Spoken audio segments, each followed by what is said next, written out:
Γεια σας, είμαι εδώ στη Φιλανδία στο Τάπιολα και έχω κοντά μου τον Υπουργό της Φιλανδίας, έναν από τους υπουργούς που είναι υπεύθυνους για τα θέματα άμυνας. Είναι ο Antti Häkkänen μαζί μου. So Antti Häkkänen, the Ministry of Defense here in Finland, tell us a little bit about Europe, about our borders. You in Finland, you're in the northernmost eastern part, protecting the borders, and we as Greeks, we are in the southernmost part, with big superpowers next to us, our eastern neighbors.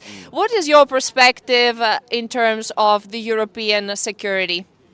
Well, I think both countries have a lot of in common if you're watching the security sector overall. We have a large reservist armies. We are taking security quite seriously. And then, of course, we have large border challenges. So that's why we are investing quite heavily now in the border guard and the securing our border, what comes from the Russian side. And we know that the migration, if you cannot handle the migration, that can be a really big problem. That's why we have been in close contact also with the Greece government and the Italy's government to have their lessons learned from the migration crisis. Yes. So migration is one, and as you know, you have very well the know-how and how you fight in the winter conditions up in Lapland, for instance, and now you're NATO members. Finland is a NATO member.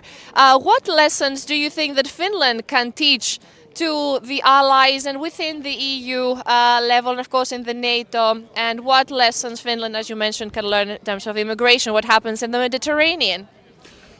Well, there's a lot of lessons learned, but the first lesson is that every country has to kind of adapt their defense and security system for their country's characteristics and situation in the map and their kind of nature.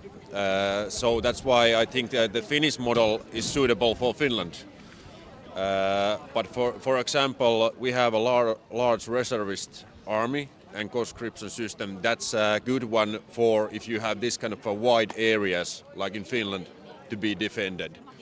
And we have also this comprehensive security model, which is quite unique in Europe, that we have planned for decades how to kind of support society with all the resources from the companies, from the society sector, organizations and governmental sectors in all the crises. We have been prepared for crisis from some kind of state actor, but also from the natural catastrophes and all that stuff. You touched upon it. You said already you're very well aware that both our nations, Greece and Finland, are spending a lot. They're investing a lot in military infrastructure, and we're buying a lot in Greece. We're saying that why we need so many air forces, why we need so much tank, where are we investing so much in this?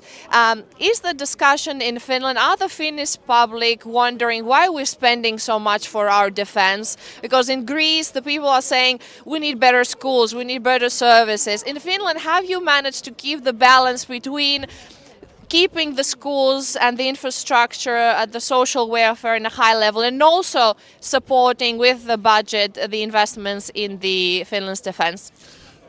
I think every Finnish people know that Russia is giving now the best arguments to invest in defense. So if you're watching what the Russia is doing in the Bucha or other places in Ukraine, everyone knows that we have to invest in defense. That's for sure.